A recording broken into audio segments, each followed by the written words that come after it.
Hi guys, it's Fernanda. Welcome back to my channel, and if you're new here, welcome. I am a second-year teacher and I teach first grade. Last year I taught kindergartens, but I'm just here to share my ideas with you guys. Today's video is going to be another one of my short videos where I either ask a question so we can talk about it in the comments and help each other out, or I share something that I'm doing in my classroom in hopes that you can get some ideas for your classroom. So today's video is going to be a little bit both of a question and like sharing something that I do in my classroom, and it's all about transitions. I just want to say two things before we get started. First, I am sick, so if my voice sounds a little bit weird, that's why. I've been sick since Monday and I just can't seem to get rid of it. Second thing, I was just outside for like a minute and I got bit by a bunch of mosquitoes. So if you see a bunch of bumps, they're probably mosquito bites. So like I said, I want this video to be all about transitions in the classroom, and I'm going to share with you what I do in my first grade classroom and what I did in my kindergarten classroom last year. And maybe in the comments we can just talk about what you do in your classroom and what works for you. That way the comment section can just be a huge resource of different ideas for transitions. I am also going to be posting this same question or tip, I don't know, on teachersconnect.com. In case you're not familiar with teachersconnect.com, it is just a teacher community online. On this website, you can go ahead and ask questions and a bunch of teachers can answer your questions and just post things in general, kind of like what I'm doing here with these videos. So it is definitely a great platform to get ideas from. All right, so transitions in my classroom. I use three things to help me with transition. One is an electronic doorbell, then I use timers on the board, and then the last thing, I use songs.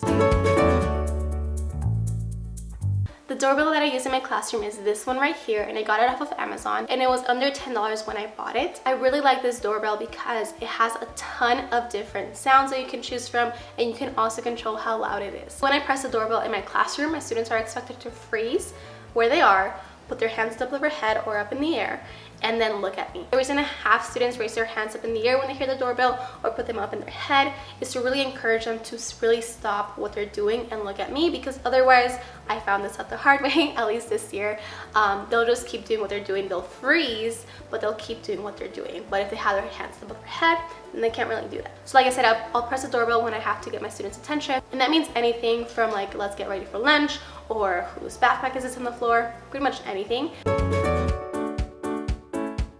The next thing I use in my classroom in conjunction with the doorbell are timers. The first timer that I used for a really long time is the ClassDojo timer. ClassDojo has two different kinds of timers. The first one is on their toolbar at the bottom when you have the points displayed. If you click that timer, it will have a timer on the corner of the screen, and you can still see all the students' points, but the timer is a lot smaller. The other timer that I personally use is in their toolbox, and then that timer is a full screen timer. When time is running out, I think it's when it's down to 10 seconds, it will start flashing red, so students will be aware that time is running out. I put timers on for pretty much everything in my classroom, such as morning work, center rotations, and cleanup. Where I let students go to their desk, I'll let them know you have this amount of time, and then I'll put it on the board, and then I'll start the timer once they're getting to work on whatever they're working on.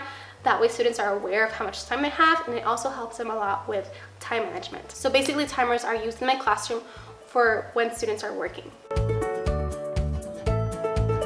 Now, the third thing that I use in my classroom for transitions are songs, and we use songs mostly for when we need something done quick or when we need to clean up. So for transitions in my classroom, I use the song Itsy Bitsy Spider. I know it's a little bit childish, but that is a song that all my students know, they're familiar with, so they know how long the song is. And I also use it because it has hand motions that go along with it. So for example, let's say my timer is done for a rotation.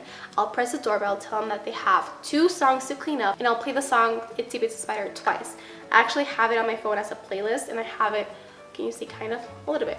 I have it on there twice, so I just play the first song and let it go to the second song. As soon as the song starts, my kids will start cleaning up their center, and then they'll go up to the carpet. Once they are at the carpet, they'll start doing the hand motions to the song. That way it's easier for them to stay where they are and not mess with anyone else. They're just singing along and doing the Itsy Bitsy Spider. And this is the song that I use. I just searched Itsy Bitsy Spider on Apple Music, and it is about 48 seconds long. So they have about a minute and a half to clean up their center rotation. I also use this song when I dismiss students from the carpet to go do independent work anywhere in the room. So I'll tell them they have 1 song to get ready, they'll grab their materials and get started. So they have 1 song. So that is it for today's video. I hope you guys enjoyed it, and if you did, please give this video a thumbs up. Don't forget to subscribe if you haven't already, and I will also have the link to Teachers Connect down below. I'll see you guys in my next video. Bye.